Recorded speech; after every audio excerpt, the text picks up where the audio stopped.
do have a third module that we would like to show you guys. Cool. So we're going to head over to the listening room.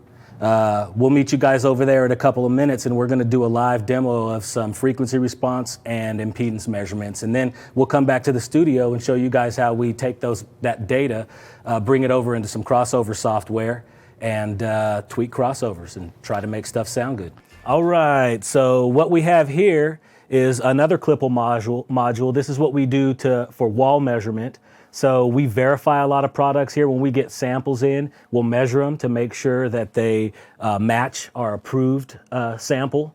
And we also use it to take measurements for tweaking acoustics and making stuff sound good. So the first thing I'm going to show you guys here is how we do an acoustic measurement. What we have here is we have a microphone set up 18.5 inches or a half meter from the speaker that we're measuring. And we're actually measuring a two-way cabinet here with an 8-inch and a tweeter. And we've got the microphone set up right in between the mid and the tweeter. So this is a half meter, half watt measurement instead of a 1 watt, 1 meter. So it does basically the same thing as far as sensitivity, but it gets the microphone a little bit closer to the speaker. It gets it a little bit more near field so that we can pick up some bottom end. Also, it helps us see just what the speaker is doing, because we have it so close to the speaker, and then we can also go in here into the time domain in the Clipple, and we can actually gate some time. We can pull back time in milliseconds. So with the mic being that close to the speaker, we can eliminate any reflection off of either wall, the ceiling, or the floor, so that we're not getting any room effect whatsoever. So it's a real inexpensive way of getting really close to an anechoic chamber measurement without having to drop all that coin on an anechoic chamber. So all we basically do here is we run this thing, it's going to do a few sweeps, and it's going to plot a frequency response curve for us.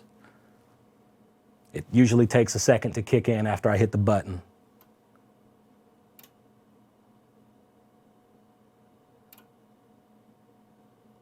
The relays are clicking as it's going through and doing its thing. This isn't going to hurt us, is it? No. So you guys just heard 3 sweeps there. We can set it to do up to 15 or maybe even more than that. But it's going to plot a curve here. So actually, I don't know if you guys can see that on camera there, but it plotted this really nice, smooth, and fairly flat frequency response curve for us. So then what we want to do is run another sweep. I just hit the button, so it's got to do its thing, click through its relays and all of its processes, and it'll run the sweeps, and it'll plot an impedance curve for us.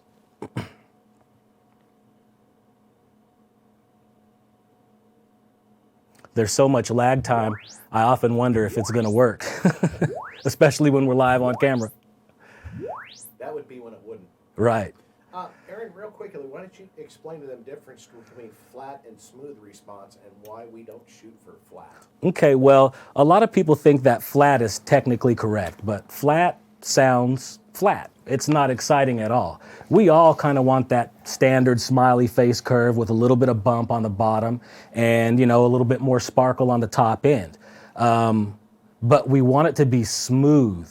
Now, smooth doesn't necessarily mean flat. Just smooth means we want to have as little transition from frequency to frequency as possible. We don't want big notches and big peaks in our curve. We might want it, to rise on the bottom a little bit and rise on the top a little bit, which isn't technically flat, but we want it to be relatively smooth without any major deviation, in output in frequency bands. And that's one of the advantages for listening to the speakers, in a room like this, is we can hear what they sound like. I mean, on paper they can look one way, but we can actually listen to them and say, hey, we like this sound. Exactly. So now we've got our impedance curve, and now we can actually take this data. So what we do is we actually measured a full range speaker here.